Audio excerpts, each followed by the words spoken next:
വിജയേട്ടാ നമസ്കാരം. നമസ്കാരം. വിജയേട്ടാ, നമ്മുടെ ദക്ഷിണേഷ്യയിൽ അസാധാരണമായിട്ടുള്ള സംഭവങ്ങളൊക്കെയാണ് അരങ്ങേറുന്നത്. ഈ സംഭവങ്ങളെല്ലാം കൂടെ ചേർത്ത് വായിച്ചു കഴിഞ്ഞാൽ നമുക്ക് നമ്മുടെ ദക്ഷിണേഷ്യയിൽ ഉടനെ തന്നെ വലിയൊരു സംഘട്ടനം പല ഭാഗങ്ങളിൽ നിന്ന് പല രാജ്യങ്ങൾ തുടങ്ങിയേക്കാം എന്ന് നമുക്ക് വ്യക്തമാക്കി മനസ്സിലാക്കാൻ സാധിക്കും. ബംഗ്ലാദേശിന്റെ കേസ് നമുക്ക് വിടാം. ബംഗ്ലാദേശ് നമുക്ക് ജുജുബി മാറ്റർ ആണ്. ബംഗ്ലാദേശിനെ നമുക്ക് ഒരു ബ്രഹ്മോസിൽ വിറപ്പിച്ച് നിർത്താന്നുള്ളതേ ഉള്ളൂ. പക്ഷെ എങ്കിലും ഈ ബംഗ്ലാദേശ് വിചാരിക്കുന്നത് ഇന്ത്യ എന്ന് പറയുന്ന മഹാരാജ്യത്തിനെ അടിച്ച് തകർത്ത് അവർക്ക് ഒരു ഗ്രേറ്റർ ബംഗ്ലാദേശ് ഉണ്ടാക്കിയെടുക്കാം എന്നുള്ളതാണ്. അതുകൊണ്ടാണല്ലോ അവർ ഇടയ്ക്കിടയ്ക്ക് ഈ മാപ്പൊക്കെ പുറത്തു വിടുന്നത്. പക്ഷെ പാകിസ്ഥാന് കൃത്യമായിട്ട് അറിയാം ഇന്ത്യ ഇപ്പോൾ ഏത് ലെവലിലാണ് ഇന്ത്യ നിൽക്കുന്നത് എന്നുള്ളത്. അത് ബംഗ്ലാദേശിനോട് പാകിസ്ഥാൻ പറഞ്ഞു മനസ്സിലാക്കി കൊടുത്താൽ നല്ലത്. പക്ഷെ പാകിസ്ഥാൻ അത് ചെയ്യില്ല. പാകിസ്ഥാൻ ബംഗ്ലാദേശിനെ മുന്നിൽ നിർത്തി കിട്ടുന്ന അടിയെല്ലാം കിട്ടുന്നെങ്കിൽ യൗമാർക്ക് കിട്ടിക്കോട്ടെ എന്നുള്ള രീതിയിലാണ് പാകിസ്ഥാൻ നിലവിൽ മുന്നിലോട്ട് പോകുന്നത്. കാരണം ഇപ്പൊ നിലവിൽ പാകിസ്ഥാനാണ് ഈ ദക്ഷിണേഷ്യയിലെ എല്ലാ രാജ്യങ്ങളുടെയും പഞ്ച് ബാഗ് എന്ന് പറയുന്നത്. ആ ഒരു ഇത് മാറ്റിയെടുത്ത് അത് മൊത്തത്തിൽ അതായത് നമ്മളൊരു പഞ്ച് ബാഗാണ്, പക്ഷെ നമുക്ക് മുമ്പിൽ ഏവനെങ്കിലും നിർത്തട്ടെ, അതായത് എവനെ ഒരു അസിസ്റ്റന്റ് ഗുണ്ടയെ വെക്കണമല്ലോ എന്നുള്ള രീതിയിലാണ് പാകിസ്ഥാൻ മുന്നോട്ട് പോകുന്നത്. അങ്ങനെയാണ് പാകിസ്ഥാൻ ബംഗ്ലാദേശിനെ വളർത്തിക്കൊണ്ടുവരുന്നത്. ഇത് കണ്ട് ബംഗ്ലാദേശ് ഇന്ത്യക്ക് വെല്ലുവിളി ഉയർത്താനായിട്ട് ഇന്ത്യക്ക് മാത്രമല്ല മ്യാൻമറിൽ അരക്കൻ ആർമീസ് ഒക്കെ ഉണ്ടല്ലോ. അപ്പൊ അവർക്കും വെല്ലുവിളികൾ ഉയർത്താനായിട്ട് ഇവന്മാര് ചൈനയിൽ നിന്ന് J-10C വിമാനങ്ങൾ 10 വാങ്ങിക്കാനുള്ള കരാറ്, ഞങ്ങൾ എന്തോ വലിയ സംഭവമാണ് എന്നുള്ള രീതിയിൽ വാങ്ങിക്കാനുള്ള കരാറ് ഇന്ത്യ പേടിച്ചു പോയി എന്നാണ് ഇവന്മാരുടെ വിചാരം. പോരാത്തതിന് ഇവന്മാര് ചിറ്റഗോങ് തുറമുഖത്ത് ചൈനയുടെ സബ്മറൈൻസ് കൊണ്ടിറക്കാനായിട്ട് ഇവന്മാര് തീരുമാനം എടുത്തിട്ടുണ്ട്. നമ്മളിവിടെ മറ്റേ ബഹിരാകാശത്തൂടെ അടിക്കുന്ന കാലഘട്ടത്തിലാണ് നമ്മൾ നിൽക്കുന്നത്. മറ്റേ സിനിമയിൽ പറയുന്നത് പോലെ നാസ ഈ റോക്കറ്റ് വിടുന്ന സമയത്താണ് ഇവന്റെ കോഴിത്തലയും ആടിന്റെ പൂടെ എന്ന് പറയുന്നത് പോലെയാണ് നമ്മളിവിടെ ബഹിരാകാശത്ത് നിന്ന് എങ്ങനെ കട്ട് ചെയ്ത് പാകിസ്ഥാനെ മൊത്തത്തിൽ ബ്ലാക്ക് ഔട്ട് ആക്കി കരിച്ചു കളയാമെന്ന് ആലോചിച്ചുകൊണ്ടിരിക്കുമ്പോഴാണ് ഇവന്മാര് 2-3 തുരുമ്പെടുത്ത അന്തർവാഹിനികളും പിന്നെ ഇവന്മാർ ഒരു 10 ചൈനയുടെ ഒട്ടും വിശ്വസിക്കാൻ പറ്റാത്ത വിമാനങ്ങളും വാങ്ങിച്ചിട്ട് നമ്മളെ പേടിപ്പിക്കുന്നത്.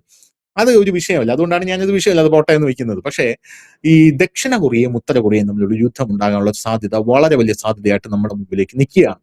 അങ്ങനെ നിൽക്കുന്ന ഈ ഒരു സാഹചര്യത്തിൽ നമ്മുടെ വിദേശകാര്യമന്ത്രിയായിട്ടുള്ള S ജയശങ്കർ ഒരു യാത്രയ്ക്കൊരുങ്ങുകയാണെന്നുള്ളൊരു റിപ്പോർട്ട് പുറത്തു വരുന്നു. അത് മംഗോളിയയിലേക്കും ദക്ഷിണ കൊറിയയിലേക്കുമാണ് എന്നുള്ളതാണ്. അപ്പൊ ഈ യാത്രയ്ക്ക് എന്തെങ്കിലും ഒരു പ്രാധാന്യമുണ്ടോ എന്ന് എനിക്ക് അറിയണം. അതിന്റെ കൂട്ടത്തിൽ ഇസ്രായേൽ പ്രതിനിധി കഴിഞ്ഞ ദിവസം ഇന്ത്യയിൽ എത്തിയിട്ട് ഒരു വലിയ കരാർ, അത് രഹസ്യ കരാറാണ് എന്നാണ് ഞാൻ മനസ്സിലാക്കുന്നത്, ഒപ്പിട്ടിട്ടുണ്ട്. ആ രഹസ്യ കരാർ ഒപ്പിട്ട് അയാൾ പൊടിയും തട്ടി തിരിച്ചു പോയിട്ടുണ്ട് എന്നുള്ളൊരു വാർത്തയും ഇപ്പോൾ പുറത്തു വരുന്നു. അതിന്റെ ഇടയിലാണ് പാകിസ്ഥാൻ കടന്ന് വിരളി പിടിക്കുന്നത്. പാകിസ്ഥാൻ ഏഷ്യൻ രാജ്യങ്ങൾക്ക് മുഴുവൻ മുന്നറിയിപ്പ് കൊടുക്കുകയാണ്, ഇന്ത്യക്കെതിരെയാണ് മുന്നറിയിപ്പ് കൊടുക്കുന്നത്. ഇന്ത്യ ഇതാ വലിയ ശക്തിയാകുന്നു, ശ്രദ്ധിക്കൂ, ഇന്ത്യ വലിയ ശക്തിയാകുന്നു എന്ന് പറഞ്ഞ് മുന്നറിയിപ്പ് കൊടുക്കുകയാണ് പാകിസ്ഥാൻ. അപ്പൊ ഇത് മുഴുവനായിട്ട് കൂട്ടി വായിക്കുമ്പോൾ യഥാർത്ഥത്തിൽ ഈ ദക്ഷിണേഷ്യയിൽ എന്താണ് സംഭവിക്കുന്നത് എന്നുള്ള ഒരു ചിത്രം നമുക്ക് വരച്ചെടുക്കേണ്ടി വരും. താങ്കൾക്ക് എന്താണ് തോന്നുന്നത്? ദക്ഷിണേഷ്യയിൽ എന്നല്ല, ഏഷ്യയില് അവിടുത്തെ ഒരു ജിയോഗ്രഫിക്കൽ അലയൻസുകൾ മാറി മറിയുകയാണ്. ഇത് നമ്മൾ ഇപ്പൊ ചർച്ച ചെയ്തതല്ല, എനിക്ക് തോന്നുന്നത് 2 വർഷമായിട്ട് പറയുന്ന കാര്യമാണ്. ജിയോ പൊളിറ്റിക്സുകൾ മാറുന്നു, വളരെ പെട്ടെന്നാണ് മാറുന്നത്. പൊളിറ്റിക്സുകൾക്ക് അപ്പുറത്തേക്ക് അതിന്റെ അലയൻസുകളാണ് വലിയ വ്യത്യാസങ്ങൾ സംഭവിച്ചുകൊണ്ടിരിക്കുന്നത്. കാരണം അലയൻസുകൾക്ക് മാറാതിരിക്കാൻ കഴിയില്ല. അതിനകത്തൊരു പ്രധാന, ഇല്ലെങ്കിൽ തന്നെ ഈ ഏഷ്യ, പശ്ചിമേഷ്യ ആയാലും സെൻട്രൽ ഏഷ്യ ആയാലും ദക്ഷിണേഷ്യ ആയാലും ഒരു പ്രധാന ഭാഗമായിട്ട് നിലനിൽക്കുന്ന ഒരു ഭാഗം തന്നെയാണ്. കാരണം ലോകത്തിന്റെ തന്നെ ഏതാണ്ട് ഒരു 50% വ്യാപാരം നടക്കുന്ന, 50% ജനമുള്ള ഏരിയകളാണ് ഇതെല്ലാം. ബ്രിക്സ് അടക്കമുള്ള ഏരിയകൾ എന്ന് പറയുന്നത്, ബ്രിക്സ് രാജ്യങ്ങളുടെ കൂട്ടായ്മ അടക്കമുള്ള ഏരിയകൾ എന്ന് പറയുന്നത്. ഇനിയിപ്പോൾ യൂറോപ്യൻസിന് ഇതിനെ കണ്ടില്ലെന്ന് നടിക്കാനായിട്ട് അവർക്ക് കഴിയില്ല. കാരണം ഇവിടുത്തെ ചെറിയ വിഷയങ്ങൾക്ക് പോലും അവർക്ക് ഇടപെട്ടേ കഴിയും. കാരണം അന്ന് ഇവര് മുമ്പ് ഇതൊക്കെ എന്ന് പറഞ്ഞാൽ കൊച്ചു കുഞ്ഞുങ്ങളായിരുന്നു ഇവരെല്ലാം. ഇന്ത്യ ആയാലും ചൈന ആയാലും ഒക്കെ അവർക്ക് ഈസി ആയിട്ട് ഹാൻഡിൽ ചെയ്യാൻ പറ്റുന്നവരാണെങ്കിൽ ഇന്ന് അവരൊക്കെ വളർന്ന് പന്തലിച്ചു കഴിഞ്ഞിരിക്കുന്നു, വലുതായി കഴിഞ്ഞിരിക്കുന്നു, ഓരോ രാജ്യങ്ങളും കരുത്തരായി കഴിഞ്ഞിരിക്കുന്നു. അപ്പം ഇങ്ങനെ ഒരു സാഹചര്യത്തിൽ അവർക്ക് ഇടപെടാൻ കഴിയത്തില്ല. ഇങ്ങനെ ഒരു സാഹചര്യം നിലനിൽക്കുന്നു. ഇവിടുത്തെ ഹീറോകൾ ആരെ, ഇല്ലെങ്കിൽ ഇവിടുത്തെ ഒരു അതീശത്വം സ്ഥാപിക്കുന്നതിന് വേണ്ടിയിട്ട് ഉള്ള ഒരു ശ്രമമാണ് ഇവിടെ നടക്കുന്നത്. ഇവിടെ ഇപ്പോൾ നമുക്ക് നേരിട്ട് കാണാൻ കഴിയുന്ന ഒരു കാര്യം വെച്ചാൽ, ഇപ്പോൾ യൂറോപ്യൻ നാറ്റോ സഖ്യത്തിനായാലും അമേരിക്കയ്ക്കായാലും ഇവിടെ അവർക്ക് വളരെ എളുപ്പത്തിൽ ആക്സസ് ചെയ്യാൻ പറ്റുന്ന ഒരു രാജ്യം പാകിസ്ഥാനാണ്. ആ പാകിസ്ഥാനെ മുന്നിൽ നിർത്തിക്കൊണ്ട് അവർക്ക് ചൈനയോ ഇന്ത്യയോ വേണമെങ്കിൽ അസ്ഥിരപ്പെടുത്താൻ കഴിയുമായിരുന്ന ഒരു കാലഘട്ടം കഴിഞ്ഞു.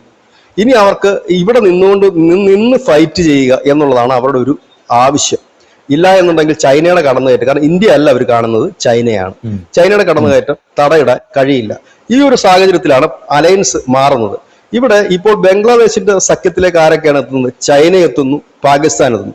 പാകിസ്ഥാൻ എത്തുന്നു എന്ന് പറയുമ്പോൾ സ്വാഭാവികമായി തന്നെ അമേരിക്കയുടെ ആശീർവാദത്തോടു കൂടി തന്നെയാണ് പാകിസ്ഥാൻ ഇവിടെ എത്തുന്നത്. ബംഗാൾ ഉൾക്കടൽ, ആൻഡമാൻ നിക്കോബാർ ദ്വീപിന് സമീപം പാകിസ്ഥാൻ അവരുടെ ഒരു അന്തർവാഹിനി ഹാങ്കോർ ടൈപ്പ്, അതും ചൈനയിൽ നിന്ന് വാങ്ങിയ സാധനം, അവിടെ കൊണ്ട് പ്ലേസ് ചെയ്യാൻ അവർ ഉദ്ദേശിക്കുന്നുണ്ട്.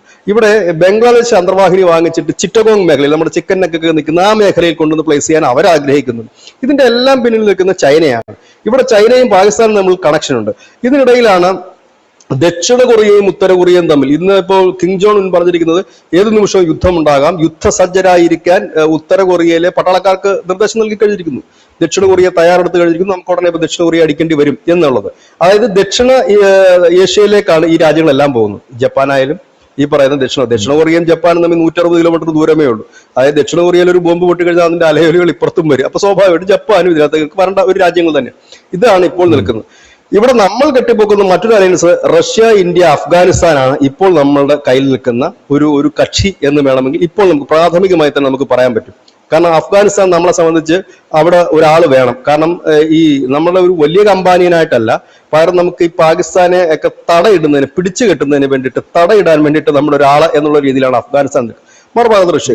ഇവിടെയാണ് അപ്രതീക്ഷിതമായിട്ടുള്ള ഇസ്രയേലിന്റെ എൻട്രി കടന്നു വരുന്നത്. ഇസ്രയേൽ വരുമ്പോൾ ഈ ഒരു കരാറിന്റെ ഭാഗമായിട്ട് അതെന്താണെന്നുള്ളത് ആർക്കും അറിയില്ല. എങ്കിൽ പോലും എന്റെ ഒരു ഊഹം അനുസരിച്ചാണെങ്കിൽ ഇവിടെ ഹമാസിനെ ഒരുപക്ഷെ നിരോധിക്കാനുള്ള സാധ്യതകൾ വളരെ കൂടുതലാണ്. ഹമാസിനെ ഇന്ത്യ നിരോധന പട്ടികയിലേക്ക് ഉൾപ്പെടുത്താനുള്ള സാധ്യത കൂടുതലാണ്. കാരണം നമ്മുടെ രാജ്യത്ത് ഭീകരപ്രവർത്തനം നടന്ന ഹിസ്ബുള്ളയും മറ്റുമൊക്കെ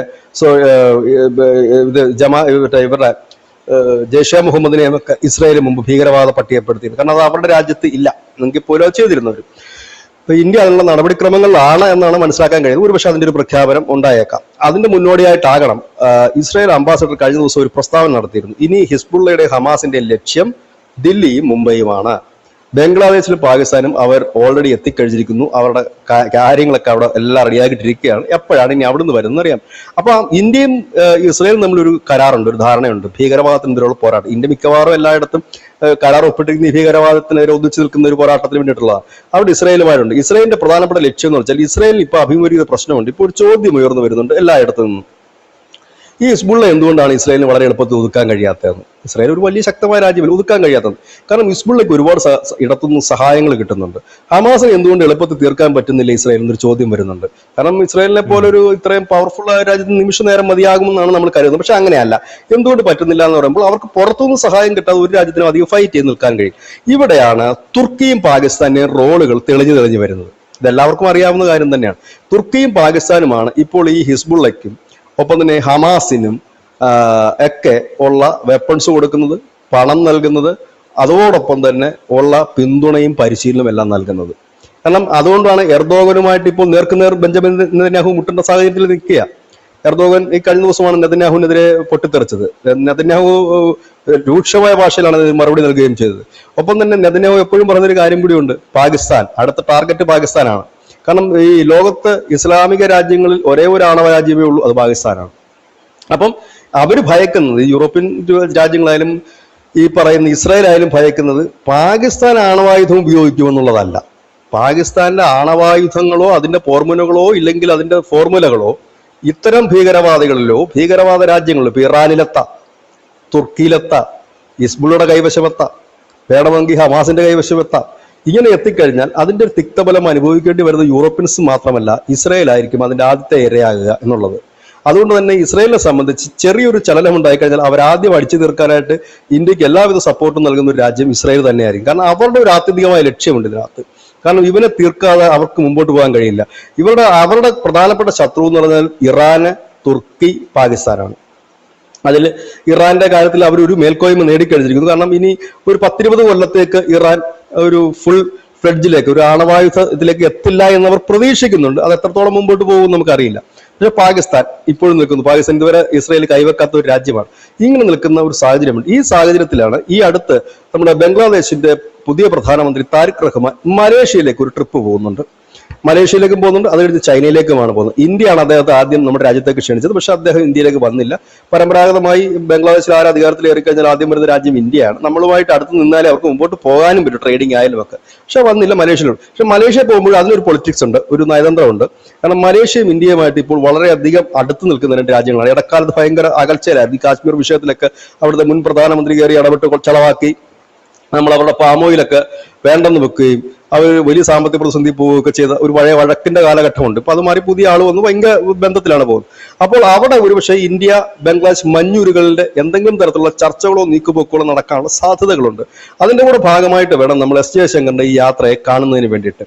ഒപ്പം തന്നെ ദക്ഷിണ കൊറിയയെ ഇപ്പോൾ നമ്മൾ കൂടുതലായി ഇപ്പോൾ ആശ്രയിക്കുന്ന ഒരു കാര്യം എന്ന് പറഞ്ഞു കഴിഞ്ഞാൽ, ഈ ദക്ഷിണ കൊറിയയിലെ ഈ സെമി കണ്ടക്ടർ ചിപ്പ് നിർമ്മാണത്തിൽ ലോകത്തിലെ തന്നെ ഏറ്റവും വലിയ രാജ്യമാണ് ഈ പറയുന്ന ദക്ഷിണ കൊറിയ. അപ്പൊ അവിടെ നിന്ന് അവരുടെ സംരംഭങ്ങൾ ഇപ്പൊ അവിടെ കുറെ അധികം ഈ ഈ സെമി കണ്ടക്ടർ ചിപ്പുകളും മറ്റുമൊക്കെ നിർമ്മിക്കുന്ന സ്ഥാപനങ്ങൾ പൂട്ടിപ്പോവുകയുണ്ടായി. കാരണം തൊഴിൽ പ്രശ്നങ്ങൾ മാത്രമല്ല, ഈ ഡീസലും ക്രൂഡ് ഓയിലും ഒക്കെ കിട്ടാതെ വരുന്നതുമൊക്കെ. ഇപ്പൊ നമ്മളിപ്പോൾ ആ മേഖലയിൽ വലിയ കുതിച്ചാട്ടം നടത്തിക്കൊണ്ടിരിക്കുകയാണ്. അപ്പോൾ അങ്ങനെയുള്ള ഇടത്തേക്ക് അവരുടെ കൂടെ സഹകരണത്താൽ ഇവിടെ അത്തരം കമ്പനികൾ സ്ഥാപിക്കുന്നതിനെ കുറിച്ച്, കാരണം ഇപ്പൊ എല്ലാവരും ചെയ്യുന്ന കാര്യം എന്ന് വെച്ചാൽ ഈ ടെൻഷനുള്ള സ്ഥലത്ത് നിന്നും ഈ കാര്യങ്ങളെല്ലാം കൂടെ പറിച്ച് മറ്റ് ടെൻഷൻ കുറഞ്ഞ സ്ഥലത്തേക്ക് കൊണ്ട് നടുക എന്നുള്ളതാണ്. അപ്പൊ അങ്ങനെ ഒരു വലിയ സാധ്യത കൂടി നിലനിൽക്കുന്നുണ്ട്. പക്ഷെ ഏതായാലും വലിയ തോതിലുള്ള ഒരു നയതന്ത്ര നീക്കവും ചടുലമായ നീക്കവുമാണ്. മിഡിൽ ഈസ്റ്റിന് പിന്നാലെ ഇപ്പോൾ അത് സെൻട്രൽ ഏഷ്യ, സൗത്ത് ഏഷ്യ ഇതിലേക്ക് കടന്നിരിക്കുന്നു ഈ യുദ്ധത്തിന്റെ. അത് എവിടെയും എപ്പോഴും ആകാം. അതൊരു പക്ഷെ ചൈനയും തായ്വാനുമായിട്ടാകാം, ദക്ഷിണ കൊറിയ ഉത്തര കൊറിയയുമായിട്ടാകാം, ഇന്ത്യ പാകിസ്ഥാൻ ആകാം, ഇല്ലെങ്കിൽ പാകിസ്ഥാൻ അഫ്ഗാനിസ്ഥാൻ ആകാം, ഇല്ലെങ്കിൽ ബംഗ്ലാദേശ് ഇന്ത്യ ആകാം, അല്ലെങ്കിൽ ബംഗ്ലാദേശ് മ്യാൻമാറുമായിട്ടാകാം. എന്തും എപ്പോഴും എവിടെയും സംഭവിക്കാവുന്ന ഒരു സ്ഥിതിയിലേക്ക് കാര്യങ്ങൾ നിൽക്കുന്നു.